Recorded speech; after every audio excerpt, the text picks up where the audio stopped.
Periods के irregular होने की वजह से प्रेगनेंसी नहीं हो पाती है। बहुत सारी खवातीन डर जाती हैं कि यार हमारे पीरियड्स इनरेगुलर हो चुके हैं, क्या हम फ्यूचर में माँ बन सकेंगे या नहीं बन सकेंगे। सर इसके बारे में थोड़ी सी इन्फॉर्मेशन। पीरियड्स का इरेगुलर होना प्रेगनेंसी रोक नहीं सकता। प्रेगनेंसी होना या ना होना एग्स की ओव्यूलेशन पे डिपेंड करता है, और अगर एग्स की ओव्यूलेशन हो रही है, चाहे पीरियड साइकिल चाहे आपका इरेगुलर ही हो, प्रेगनेंसी हो जाएगी।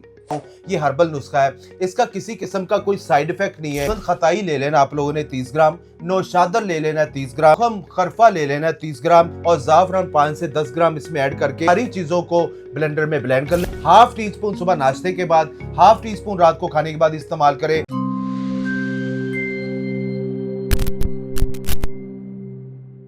पीरियड्स के इनरेगुलर होने की वजह से प्रेगनेंसी नहीं हो पाती है। बहुत सारी खवातीन डर जाती हैं कि यार हमारे पीरियड्स इनरेगुलर हो चुके हैं, क्या हम फ्यूचर में माँ बन सकेंगे या नहीं बन सकेंगे। सर इसके बारे में थोड़ी सी इन्फॉर्मेशन। बिस्मिल्लाहिर्रहमानिर्रहीम। पीरियड साइकिल रेगुलर नहीं है तो क्या प्रेगनेंसी नहीं हो सकती है? बिल्कुल हो सकती है। इस वीडियोस के अंदर इंशाअल्लाह ताला शरियार भाई जो मैं नुस्खा बताने वाला हूँ, रेमेडी बताने वाला हूँ, आप इसको इस्तेमाल करें। इंशाअल्लाह ताला आपके पीरियड्स भी साइकिल रेगुलर होंगे और किसी किस्म की दिक्कत परेशानी का सामना नहीं करना पड़ेगा। खुदारा उन खवातीन से मेरी रिक्वेस्ट है कि जो प्रोमोलेट या रेमोलेट या मेडिकल की कोई ऐसी मेडिकेशन इस्तेमाल करती हैं जिससे उनको पीरियड रेगुलर तो हो जाते हैं, लेकिन उसके बाद उनको दोबारा रेगुलर करने के लिए फिर मेडिकेशन खानी पड़ती है। आप इस हर्बल नुस्खे को इस्तेमाल करें, आपको दोबारा मेडिकेशन खाने की जरूरत नहीं पड़ेगी। पीरियड्स का इरेगुलर होना प्रेगनेंसी रोक नहीं सकता। याद रखिए, पीरियड्स चाहे महीने के बाद आते हैं, 10 दिन के बाद आते हैं, 50 दिन के बाद आते हैं, 2 महीने के बाद आते हैं, महीने के बाद आते हैं, प्रेगनेंसी को मुतासर नहीं करते हैं। बल्कि प्रेगनेंसी होना या ना होना एग्स की ओव्यूलेशन पे डिपेंड करता है, और अगर एग्स की ओव्यूलेशन हो रही है, फिर चाहे पीरियड साइकिल चाहे आपका इरेगुलर ही हो, प्रेगनेंसी हो जाएगी।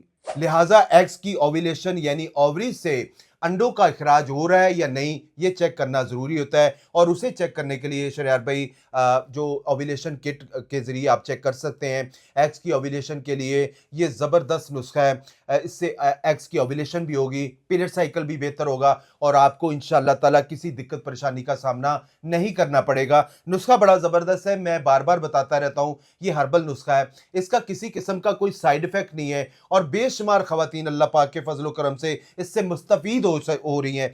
आप नुस्खा क्या लेना है? रेवंत खताई ले लेना आप लोगों ने 30 ग्राम, नौशादर ले लेना है 30 ग्राम, कलमी शोरा ले लेना है 30 ग्राम, सफ़ेद मूसली ले लेना है 30 ग्राम, कशनीज खुश्क ले लेना है 30 ग्राम, तुखम खरफा ले लेना है 30 ग्राम, बालछड़ ले लेना है 30 ग्राम और ज़ाफ़रान 5 से 10 ग्राम इसमें ऐड करके इन सारी चीज़ों को ब्लेंडर में ब्लेंड कर लें, पाउडर बन जाएगा।